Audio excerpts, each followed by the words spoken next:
Hi guys. So this video is going to explain about recording with a metronome on Soundcorset. So you can again find that app by going to the virtual concert document, clicking recording resources, and then it is available for both iOS and Android. So you can click the link that's there, and that will bring you to the Soundcorset webpage, which lets you know, gives you some information about Soundcorset, but then also has the links for the app. So here is the app Soundcorset. If you haven't watched my introductory video on it yet, you can find that in the virtual concert document that I've shared with you.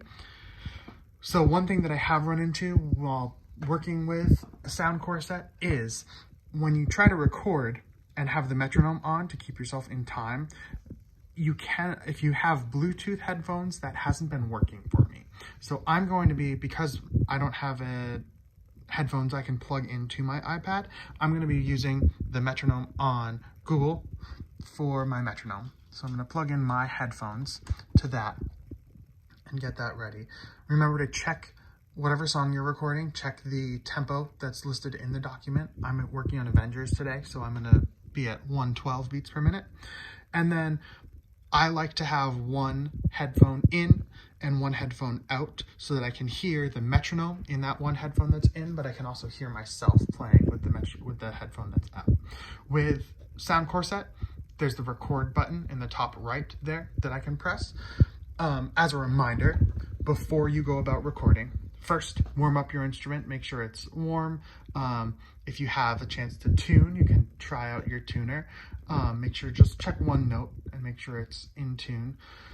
Then play through whatever you're going to be recording. So I'm just going to give you a snippet of Avengers today, but if you're recording all of Avengers, definitely play through it once or twice with your metronome going to make sure you can do it all and get a good take, so you don't have to keep trying to record over and over and over again.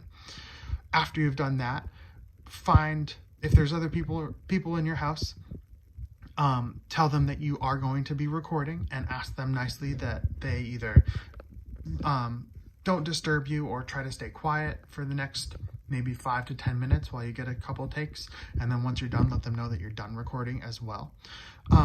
Then once you're ready and you found like a quiet, whatever the quietest room in your house is, take a second to record a couple seconds of silence. So I'm gonna do that. And then I'll stop and I'll go back. And I want to be able to listen to that. So I'm going to take a listen on what that silence sounds like. Record a couple seconds of silence. So I'm going to do that. And so not too bad. My dishwasher and laundry had been running a little bit ago. And if that was making too loud of a noise, I might need to like close this door to close myself off in this room, or maybe find a different place or find a different time if there's too much sound going on. But any background sound like clicking of a dishwasher or something will show up in the final product. So I can delete that recording because that was just a test. Now I'm going to go about recording. So while I'm recording, I'm going to start my metronome for 112 so I can hear that going in my ear, and then I can click record. And again, leave some silence at the start of it for yourself. And then I'm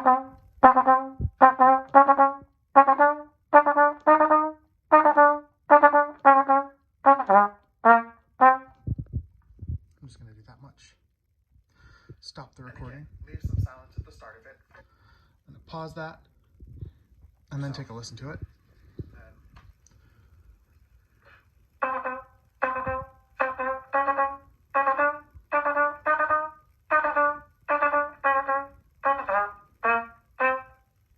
I was happy with that recording. It sounded good. There weren't any mistakes in it. So if I had recorded the whole take just like that and it all sounded fine, I could share that. If you make a mistake in the middle, you can stop and start your recording over. Definitely try to make as few mistakes as possible with your recordings.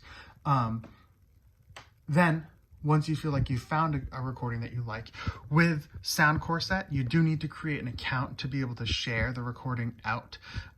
You can use your Google account through your student NPS account, but you can click share and then give it a title. So I was working on Avengers, so I'm going to make sure, if I can spell, that I do that so that I don't get mixed up with what recording is which.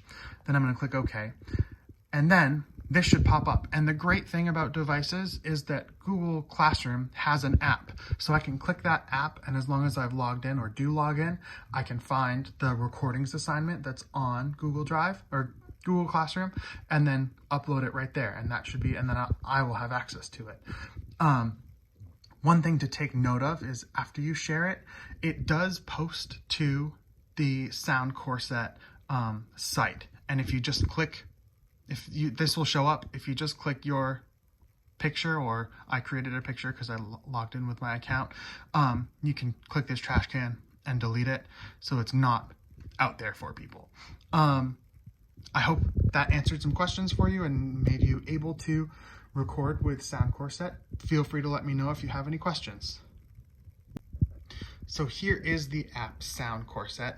If you haven't watched my introductory video about it yet, you can definitely find that on the virtual concert plan document. So you can access that. Here's my dogs. They like interrupting sometimes.